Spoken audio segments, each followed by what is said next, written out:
Hey guys, today we're going to be going over the tank team, aka the survivability team, which is going to have better survivability than just an all-out damage team, which I will be covering as well. There's going to be 3 teams in total. We're doing the survivability team, the burn team, and then just all-out damage dealing nuke team. So let's just get right into it. So I'll throw up the positions on the left side of the screen right now. So going in order, our first unit's going to be theyll. He's a must-have for pretty much every team right now due to his ability to give us rage. He's also going to be our healer, and he has a AoE heal, which also buffs all allies attack by 10%, and he can cast a skill twice, with the second cast being only 50% of effective as the first. His skill also buffs everyone's crit rate by 20%, crit damage by 20%.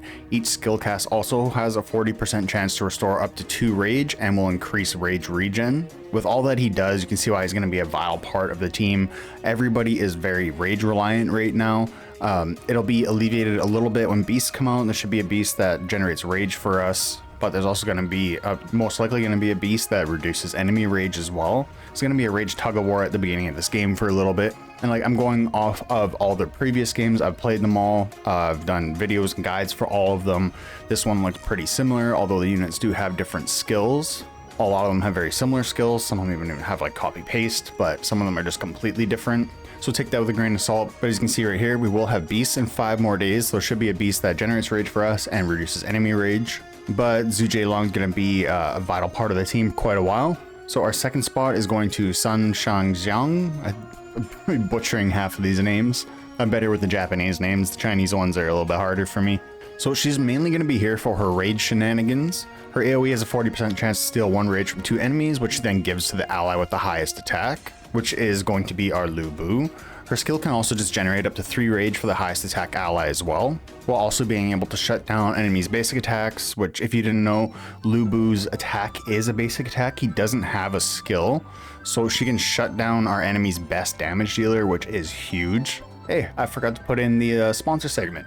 So if you are spending in the game, make sure to check out my affiliate code from Aptoid to get 10 to 30% back on all your in-game purchases, and then you can use that bonus back to buy more packs in-game. I'll have a affiliate code video in the description below if you're interested. It'll show you how to use it, how to set everything up. If you're familiar with me playing Samkok and Isekai Saga, it's the exact same affiliate code I had for those ones. And now back to the video. So our third spot for this tank team is actually going to Dongzo.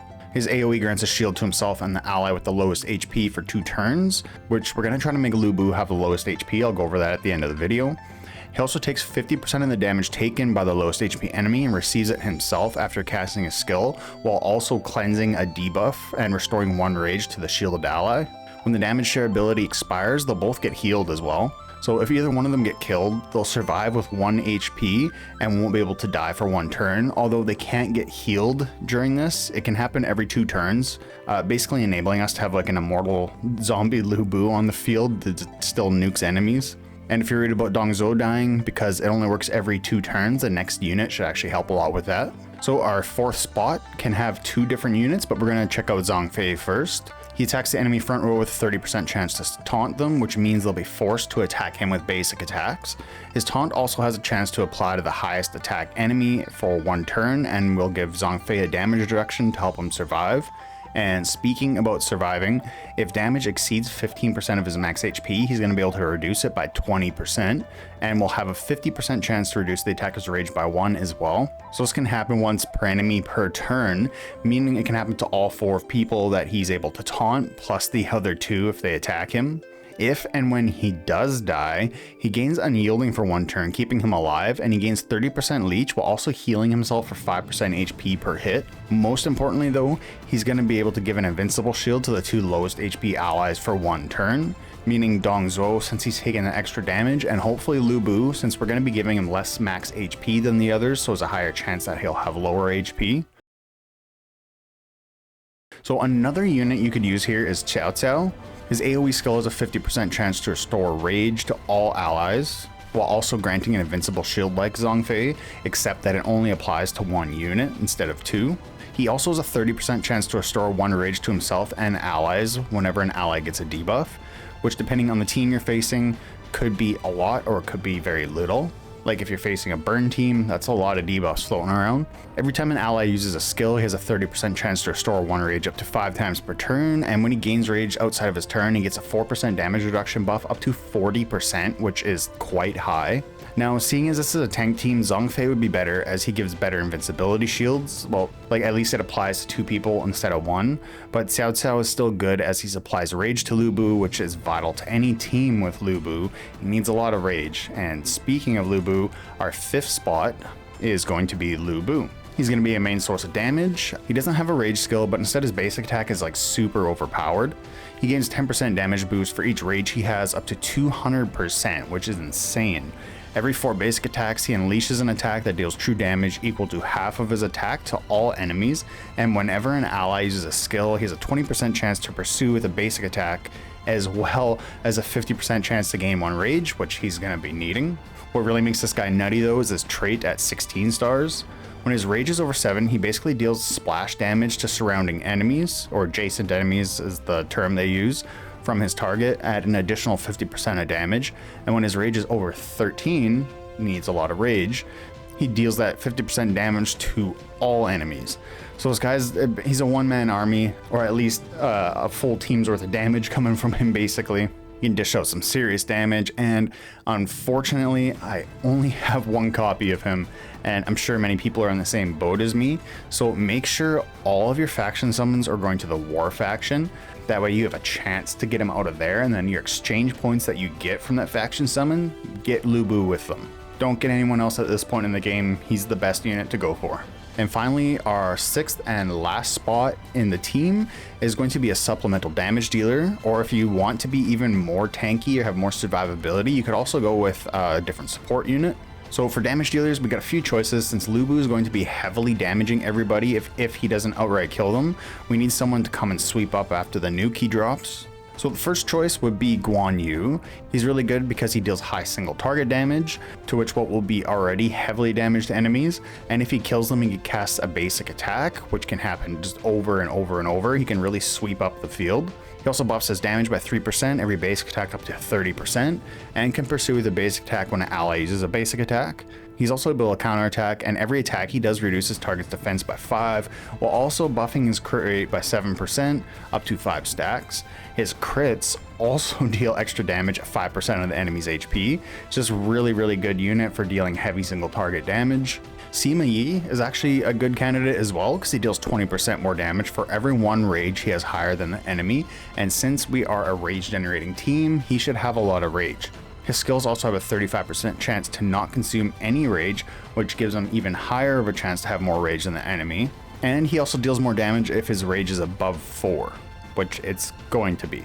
Zhong Lao is another good option, as if the target's HP is below 50%, he deals an extra 60% damage, and their HP should be lower if they're not dead after Lu Bu does his thing. Another top tier unit right here as well. You could also use Liu Bei for his shields and heals he gives after using his rage skill, and then he has a bunch of other shield and healing in his kit as well. If you're lacking survivability, you want to be even more tanky, you can use this guy. So in short, if you want to be more tanky, use Liu Bei or another healer like Lady Zen, Da Kiao. You can just throw in anybody else in there. If you're lacking damage, use one of the damage dealers I talked about. Next, for the fish, everyone's going to be pretty self-explanatory. All the other units are going to be self-explanatory, except Lu Bu, because any fish increasing skill damage is not going to work on him as he doesn't have a skill.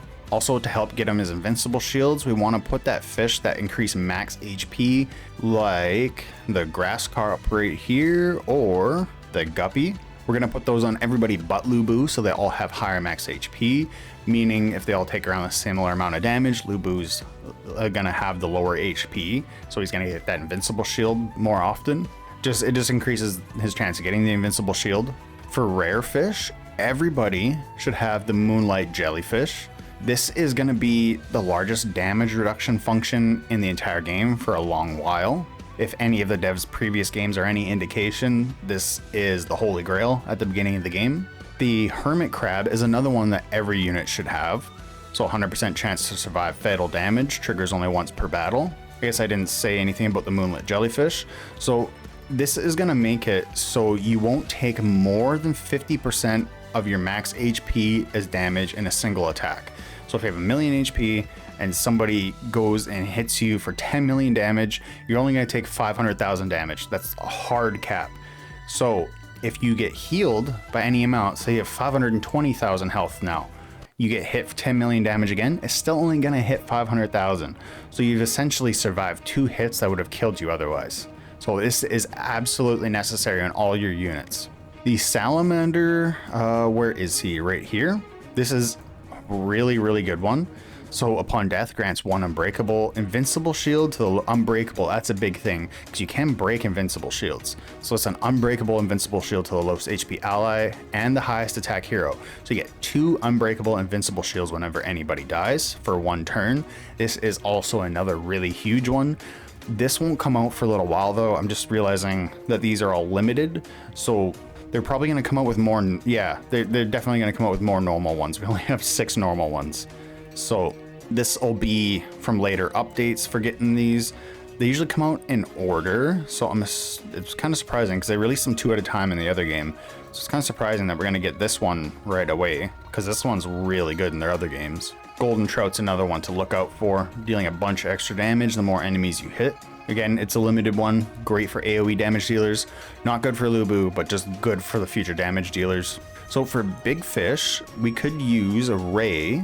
So that's for the initial rage. He won't gain any of this extra rage from casting a skill because he doesn't have a skill, but he will get some more extra rage. If you're struggling for rage in the beginning, you can give him this one. Stingray right here. This one's also really, really good. Bunch of extra crit rate, bunch of extra crit damage. He will have the ability to take advantage of this breaking the invincible shields.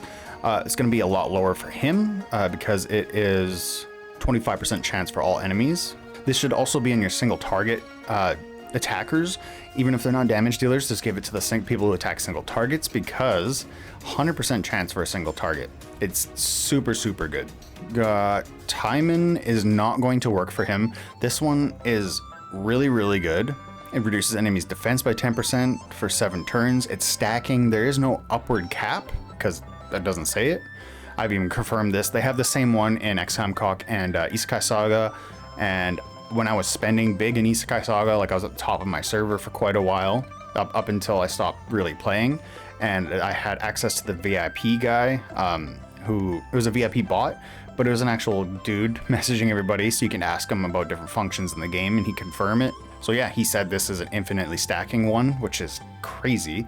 I don't they should have put a cap on that. So this won't work for Lu Bu. It's really, really good for other damage dealers though.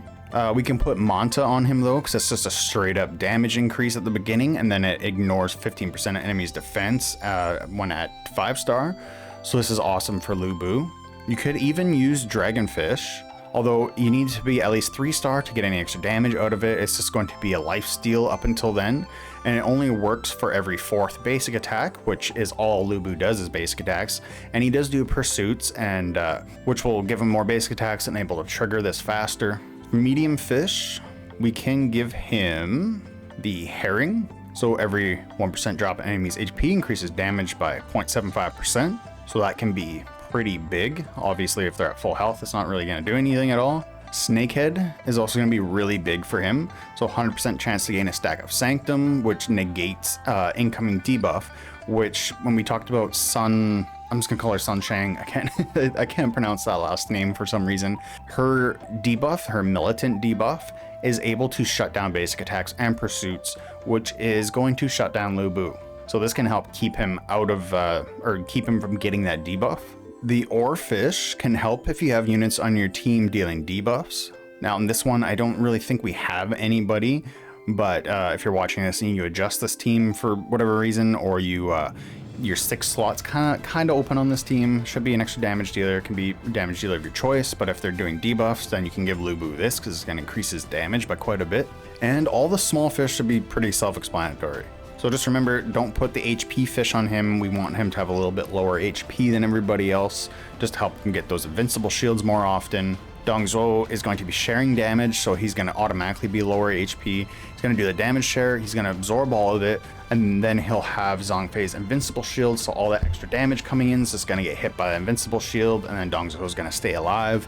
and he also has an yielding, same as Zhang Fei. Like there's a lot of, and then if you're using Lu Bu, it's even more healing, more shields. So we got invincible shields, we got damage sharing, we've got taunting for Zhang Fei, making everybody else take less damage. We've got healing and shield. Like it's probably one of the better teams. So that's it for the tank team. If you have any input, make sure to comment below. And if you're playing the game, make sure you subscribe because I'll be coming out with a bunch more content. And I'll catch you next time. See ya.